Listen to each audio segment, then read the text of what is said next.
My self professor doctor Deepak Singh. आज हम लोग टॉपिक डील कर रहे हैं कफ, टाइप्स ऑफ कफ, और इसके कितने कौन से डायग्नोसिस करेंगे और हम लोग कैसे इलाज करते हैं। कफ के बारे में जानते हैं, यह रेस्पिरेटरी सिस्टम्स का एक रिफ्लक्स प्रोसेस होता है। रिफ्लक्स प्रोसेस किस मामले में है, आप गौर से देखते हैं इसका। देखिए जैसे क्या होता है कि ये ट्रैकिया है और इसके बाद ये ट्रैकिया दो पार्ट में डिवाइड करता है, जिसको लोग ब्रोंकस बोलते हैं। और ब्रोंकस फिर कई डिवाइड करने के बाद ये बनता है ब्रोंक्यूल्स, और ब्रोंक्यूल्स के बाद बनता है फिर अल्वियोली। अल्वियोली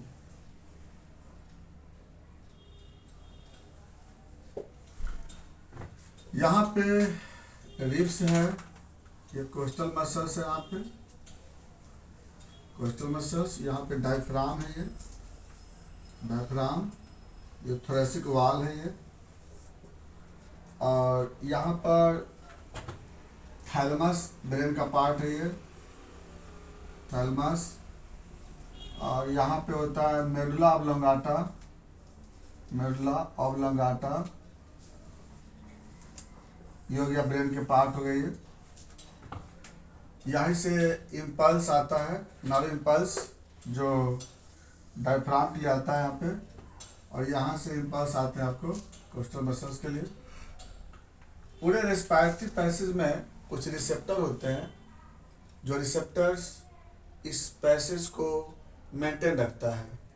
सबसे पहली बात है कि जो अल्विलाई जो होता है ना, अल्विलाई के नज़दीक प्रॉपर एयर आना चाहिए, तभी तो यहाँ से क्या होता है ना कि O2 और CO2 का क्या होता है ना, एक्सचेंज होता है, O2 CO2। तो यहाँ पर जो ना प्रॉपर ऑक्सीजन आना चाहिए, प्रॉपर एयर आना चाहिए। इसके लिए पूरे रास्ते में कहीं भी ऑब्स्ट्रक्शन या किसी तरह का ऑब्स्ट्रक्शन नहीं होना चाहिए। तो इसके लिए क्या होता है कि पूरे रेस्पिरेटरी पैसेज में ब्रोंकस से लेकर के और ट्रैकिया के बीच में 3 तरह के रिसेप्टर होते हैं, जो कि इस पाथ को ऑब्स्ट्रक्शन से बचाता है। तो यहाँ पर रिसेप्टर, जो 3 तरह के रिसेप्टर होते हैं, एक होता है आपको केमो रिसेप्टर, दूसरा मैकेनिको रिसेप्टर, और तीसरा स्ट्रेच रिसेप्टर। यानी पूरे ट्रैकिया और ब्रोंकस में 3 तरह के रिसेप्टर होते हैं, chemo receptor, mechano receptor, stretch receptor. क्योंकि तीनों सब्सटेंस से इसका डर रहता है ऑब्स्ट्रक्शन होने का। 3 सब्सटेंस से डर लगता है इसको ऑब्स्ट्रक्शन होने का। पहला कोई केमिकल की वजह से ऑब्स्ट्रक्शन, दूसरा किसी मैकेनिकल के कारण ऑब्स्ट्रक्शन, और तीसरा स्टेज के कारण, कि मुड़ने के कारण, है ना, स्पाज्म होने के कारण। तो 3 तरह का ही डर होता है इसको ऑब्स्ट्रक्शन का, और यही 3 तरह के रिसेप्टर जो होते हैं मौजूद होते हैं ट्रैकिया ब्रोंकस में, chemo receptor, mechanical receptor and stretch receptor. तो अब क्या होता है, कोई तीनों में कोई भी एजेंट जब आते हैं, अब यहाँ से हम लोग आते हैं मैकेनिज्म ऑफ कफ के बारे में, कि मैं क्या होता है कफ का मैकेनिज्म। तो तीनों में कोई भी केमिकल सब्सटेंस यहाँ आता है, या तो केमिकल सब्सटेंस अंदर चले जाए, कोई मैकेनिकल सब्सटेंस अंदर चला जाए, या कोई स्ट्रेच कंडीशन अगर आता हो, तीनों कंडीशन में ये रिसेप्टर स्टिमुलेट हो जाते हैं, और यह रिसेप्टर्स थैलमस को मैसेज भेज देता है। यहाँ से भेजेगा थैलमस को। थैलमस क्या करता है कि वहाँ से मैसेज को क्या करता है, ट्रांसफर कर देता है किसको, मेडुला ऑब्लोंगाटा को।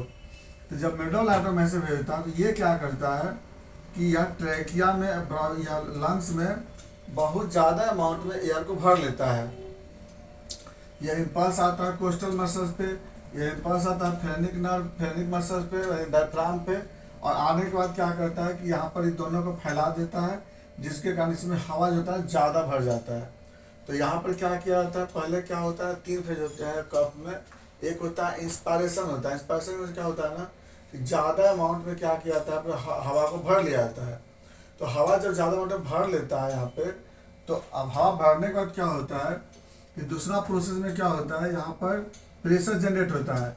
एपिग्लॉटिस इसके ऊपर में होता है, एपिग्लॉटिस क्या करता है, इसको बंद कर देता है ट्रैकिया को, और जब बंद करता है तो उसके बाद ये क्या करता है कि अब कंट्रैक्शन का यहाँ पे प्रोसेस स्टार्ट होता है, जिसको हम लोग एक्सपायरेशन बोलते हैं। तो जैसे यहाँ पे कंट्रैक्शन होने लगेगा, तो डायफ्राम जो होता है वो ऊपर की तरफ आएगा, थोरेसिक वाल कंप्रेस होगा, और यहाँ पे अलविलाई में प्रेशर बनेगा, और इसके बाद क्या होता है, फोर्सफुल एयर बाहर निकलता है नॉइज के साथ, यानी कि आवाज़ के साथ क्या होता है ना, यहाँ से आवाज़ के साथ यहाँ से एयर बाहर निकलते हैं। अगर एयर बाहर निकलेगा आवाज़ के साथ तो क्या होगा, उसी को क्या बोलते हैं, कफ बोलते हैं। और इस प्रोसेस में क्या हो गया, जो भी इसके अंदर कोई अगर अबनॉर्मल पार्टिकल होंगे वो क्या हो जाएंगे, निकल जाएंगे। क्योंकि इसको बाहर निकालने का एक ही तरीका है, हवा के द्वारा बाहर निकालना है। क्योंकि यहाँ से कोई ऐसा साधन है नहीं कोनो किस तरह का जो हम इसे बाहर निकाल सके। तो कफ इसी को बोलते हैं। कफ क्या बोले थे, कफ एक रिफ्लक्स प्रोसेस होता है, जिस प्रोसेस में ट्रेकिया और ब्रोंकस से अबनॉर्मल सब्सटेंस को बाहर की जाती है, या फिर पाथ को मेंटेन करना पड़ता है। तो पाथ को मेंटेन करेंगे तभी तो अलविलाई तक पूरा एयर आएगा ना। तो ये पूरे के पूरे क्या बोलते हैं, कफ बोलते हैं। तो यानी कि ट्रेकिया और ब्रोंकस में रास्ता ऑब्स्ट्रक्शन ना हो सके, इसके लिए एक रिफ्लक्स प्रोसेस बनता है, इसको कफ बोलते हैं। तो क्या क्या हो गया तो बता दिया आपको, हम एक बार फिर रिपीट कर देते हैं कि जब भी ट्रेकिया और ब्रोंकस में कोई सब्सटेंस आता है, या तो या स्ट्रेच आता है, या फिर केमिकल आते हैं, या फिर मैकेनिकल सब्सटेंस आते हैं, उस केस में में से थर्मस को मिलता है, थर्मस मिडल ऑब्लांगेटा में से मिलता है। मिडल ऑब्लांगेटा जो होता है थोरेसिक वाल को रिलैक्स यहाँ पे हॉरिजॉन्टल कर देता है, डायफ्राम को नीचे करता है, और इसमें बहुत ज़्यादा अमाउंट में एयर को भर लेता है, जिसको लोग इंस्पायरेशन बोलते हैं। जब एयर भर जाता है तो उस केस में क्या होता है, यहाँ पर अब एपिग्लॉटिस यहाँ पर बंद हो जाता है। एपिग्लॉटिस बंद होने के बाद फिर यहाँ पर क्या होता है, डायफ्राम को ऊपर किया जाता है, मतलब रिलैक्स की जाती है। जो यहाँ पर थोरेसिक वाल होते हैं रिलैक्स होते हैं, इसको कंप्रेस करता है। कंप्रेशन के बाद क्या होता है, यहाँ से जो फोर्सफुल एक्सपायरेशन होता है, 100 माइल पर आवर के अनुसार से यहाँ पे हवा बाहर निकलते हैं। 100 mph बोलते हैं उसको, उतना प्रेशर से हवा बाहर निकलता है, और जिसके कारण यहाँ पर एक साउंड बनता है, इसको लोग कफ बोलते हैं। तो इसको तो बोलते हैं कफ मैकेनिज्म, समझ में आ गया होगा। अब नंबर 2 पे आते हैं हम लोग, type of cough. Type of cough में होता है, पहला होता है अकॉर्डिंग टू नेचर के अनुसार से। कफ 2 तरह के होते हैं, एक होता है प्रोडक्टिव कफ, एक होता है नॉन प्रोडक्टिव कफ। तो ये जो कफ जो होते हैं प्रोडक्टिव कफ, नॉन प्रोडक्टिव किसको बोलते हैं। प्रोडक्टिव कफ का मतलब होता है कि जिस कफ में स्पूटम बनता है उसको बोलते हैं प्रोडक्टिव कफ बोलते हैं। उस कफ को वेट कफ कहते हैं। वेट कफ मतलब गीली खांसी बोलते हैं, यानी कि वेट कफ या जिसमें स्पूटम निकलता है उसको बोलते हैं लोग प्रोडक्टिव कफ बोलते हैं। तो प्रोडक्टिव कफ क्यों होता है, प्रोडक्टिव कफ का मेन कारण होता है, अगर लोअर रेस्पिरेटरी ट्रैक्ट में ब्रोंकस में और अलविलाई तक में कहीं भी अगर इन्फ्लामेशन होता है अगर, तो उस केस में प्रोडक्टिव कफ होते हैं। तो प्रोडक्टिव कफ का मेन कारण क्या होता है, इन्फ्लामेशन। जैसे सबसे पहला निमोनिया में प्रोडक्टिव कफ होता है, यानी कि स्पूटम आता है। Number 2 acute bronchitis. Acute bronchitis में क्या होता है, आपको प्रोडक्टिव कफ होता है, उसमें भी स्पूटम आता है। Number 3 pulmonary tuberculosis. टीबी के कारण क्या होता है, प्रोडक्टिव कफ होता है उसमें। नंबर 4 में आता है ब्रोंकिक्टेसिस। ब्रोंकिक्टेसिस में क्या होता है ना, उसमें प्रोडक्टिव कफ होता है। Number 5 lungs obsess. Lungs obsess में भी क्या होता है, प्रोडक्टिव कफ होते हैं। तो ये सब ऐसे कंडीशन होता है जिसमें कि प्रोडक्शन होता है स्पूटम का, जिसको वेट कफ कहते हैं। और नंबर 2 में आता है non productive cough. Non productive cough को बोलते हैं ड्राई कफ कहते हैं। तो ड्राई कफ क्यों होता है, ड्राई कफ का सबसे बड़ा कारण होता है, जो मैक्सिमम कारण होता है वो होता है फेरिंजाइटिस। फेरिंग्स में, यहाँ पे फेरिंग्स में अगर इन्फ्लामेशन होता है, फेरिंग्स में अगर इन्फ्लामेशन होता है तो उसमें ड्राई कफ होते हैं, फेरिंजाइटिस। फेरिंग्स में कोई प्रॉब्लम होगा तो उसके कारण कफ बनता है, उसको बोलते हैं फेरिंजाइटिस, और इसमें ड्राई कफ होते हैं। नंबर 2 ड्राई का दूसरा कारण क्या होता है, अगर यहाँ पे ब्रोंकस में जैसे सपोज आस्थमा का केस हुआ, एलर्जिकल ब्रोंकस हुआ, एलर्जी के केस में, आस्थमा के केस में, COPD के केस में, या क्रोनिक ब्रोंकाइटिस के केस में, इम्फाइसीमा के केस में, ये सब में क्या होते हैं, आपको नॉन प्रोडक्टिव कफ होते हैं, जिसमें कि स्पूटम उसमें नहीं निकलता है। तो ये तो हो गया आपको नेचर के अनुसार से कफ का टाइप्स। अब आते हैं टाइम ड्यूरेशन के अनुसार से कफ 2 तरह के होते हैं। एक होता है, 3 तरह के होते हैं। एक होता है एक्यूट कफ, दूसरा होता है परसिस्टेंट कफ, और तीसरा होता है क्रोनिक कफ। तो कफ जो होता है अकॉर्डिंग टू टाइम ड्यूरेशन के अनुसार 3 तरह के होते हैं। कौन कौन से होते हैं, एक होता है एक्यूट कफ, दूसरा होता है परसिस्टेंट कफ, और तीसरा होता है क्रोनिक कफ। तो पहले आते हैं एक्यूट कफ। एक्यूट कफ किसको बोलते हैं, वैसा कोई कॉज जिसके कारण पेशेंट को कफ जो है ना 1 से 2 सप्ताह तक अगर कफ होता है तो उसको बोलते हैं एक्यूट कफ। यानी कफ यानी कि जो कफ डेवलप होता है 1 से 2 सप्ताह तक कफ डेवलप होता है तो उसको बोलते हैं एक्यूट कफ, और 2 सप्ताह में ये कफ ठीक हो जाता है। इसका मैक्सिमम कारण जो होता है वो होता है एक्यूट ब्रोंकाइटिस। एक्यूट ब्रोंकाइटिस के केस में या निमोनिया के केस में एक्यूट कफ होते हैं, और ज़्यादातर एक्यूट कफ में स्पूटम आते हैं। जितना भी एक्यूट कफ होता है उससे ज़्यादातर में आपको प्रोडक्टिव कफ बनते हैं, और इसका ज़्यादातर कारण आपको क्रोनिक एक्यूट ब्रोंकाइटिस होते हैं या फिर निमोनिया होता है। अब दूसरा होता है परसिस्टेंट कफ। परसिस्टेंट कफ में क्या होता है कि 2 सप्ताह से लेकर के 2 महीने तक जब कफ रहता है तो उसको लोग बोलते हैं परसिस्टेंट कफ बोलते हैं। यानी वैसा कफ जो 2 सप्ताह से लेकर 2 महीने तक होता है। इसका जो मेन कारण क्या होता है, ज़्यादातर कारण इसके पल्मोनरी ट्यूबरकुलोसिस होते हैं। पल्मोनरी ट्यूबरकुलोसिस ऐसा कफ जनरली आपको उसी में ज़्यादा मिलता है आपको, या फिर एक्यूट ब्रोंकाइटिस बार बार रिपीट करेंगे तब उस केस में परसिस्टेंट कफ हो सकते हैं। और दूसरा आपको एक्यूट फेरेंजाइटिस के केस में भी लगभग 2 सप्ताह 3 सप्ताह 4 सप्ताह तक जनरली कफ रहते हैं उसमें। तो परसिस्टेंट कफ का ये भी कारण होता है, इन्फ्लुएंजा का इन्फेक्शन से होगा या फेरेंजाइटिस के प्रॉब्लम से, ये समय परसिस्टेंट कफ होते हैं। तो फेरेंजाइटिस है, पल्मोनरी ट्यूबरकुलोसिस है, इन्फ्लुएंजा है, ये सब परसिस्टेंट कफ होते हैं। अब आते हैं थर्ड में क्रोनिक कफ। क्रोनिक कफ जो होता है वो ऐसा कफ जो 2 महीने से ज़्यादा तक कफ रहता है, ऐसे कफ को बोलते हैं क्रोनिक कफ। जिसका कि सबसे बड़ा एग्जाम्पल हो गया COPD हो गया, आस्थमा है, या फिर क्रोनिक ब्रोंकाइटिस है, या फिर ब्रोंकिएक्टेसिस है, इम्फाइसीमा है। ये सब के केस में क्या होता है, क्रोनिक कफ होता है। तो कफ का ये सब टाइप था। अब कफ क्यों हुआ तो भी बता दिए। अब कफ के कारण सिम्टम क्या होता है, दो बता दिए। कफ 2 तरह के होते हैं, ड्राई कफ होते हैं, वेट कफ होते हैं। ड्राई कफ में क्या होता है, कोई भी स्पूटम नहीं डिस्चार्ज होता वहाँ पे, और अगर निकलते हुए तो बहुत तेज अमाउंट वहाँ पर डिस्चार्ज होते हैं।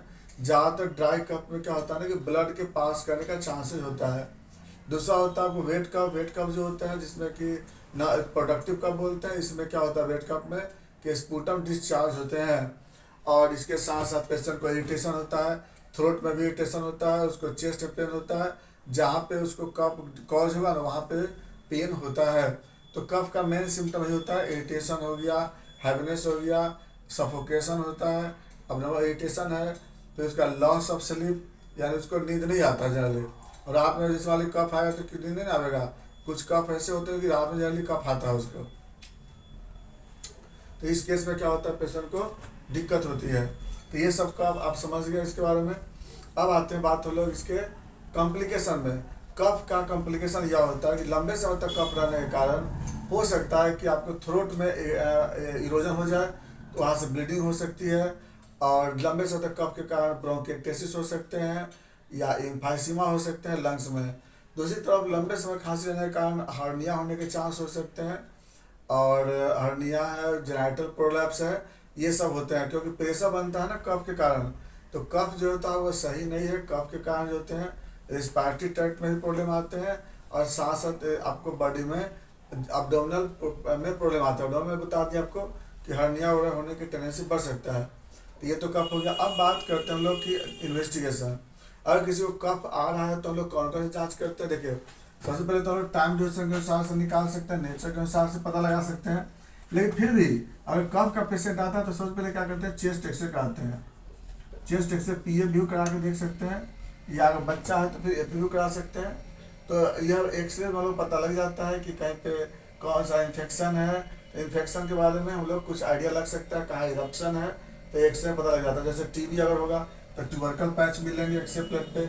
निमोनिया होगा तो CP एंगल एब्सेंट मिलेंगे, या निमोनिया का वहाँ पे आपको शैडो मिलेंगे, वाइट शैडो मिलेंगे। तो ये सब जो है ना आप एक्सरे से पता लगा सकते हैं। नंबर 2, दूसरा नंबर पे अगर बात वेट कफ अगर हो सपोज दैट, तो आप लोग स्पूटम फॉर AFB या स्पूटम फॉर ग्राम स्टेन दोनों करा लेते हैं हम लोग। इससे पता लग जाता है कि AFB पता लगता है TB के बारे में, ग्राम स्टेन पता लगता है कोई इन्फेक्शन है कि नहीं है, इतना पता लगा लेते हैं। और जरूरत पड़ता है तो हम लोग स्पूटम का कल्चर भी करते हैं, कल्चर सेंसिटिविटी ऑफ स्पूटम, इतना पता लगा लेते हैं। इसके बाद हम लोग फिर क्या करते हैं, अगर इससे भी अगर पता नहीं लगता तो हम लोग HRCT कराते हैं, HRCT of lungs thorax HRCT कराते हैं, HRCT में पता लग जाता है कि कहीं पे लंग्स में कोई प्रॉब्लम है या नहीं है। इसके बाद हम लोग फिर क्या करते हैं, TLC कराते हैं, टोटल ल्यूकोसाइट काउंट कराते हैं, हो सकता है बढ़ा है आपको। दूसरा DLC कराते हैं, DLC में हो सकता है इस्नोफिलिया मिले, इस्नोफिल बढ़ा हुआ मिल सकता है। और अगर हम लोग टोटल IgE कराते हैं, IG में क्या होता है ना, हो सकता है एलर्जी का कारण अगर हो तो हो सकता है कि IgE बढ़ा हुआ मिलेगा।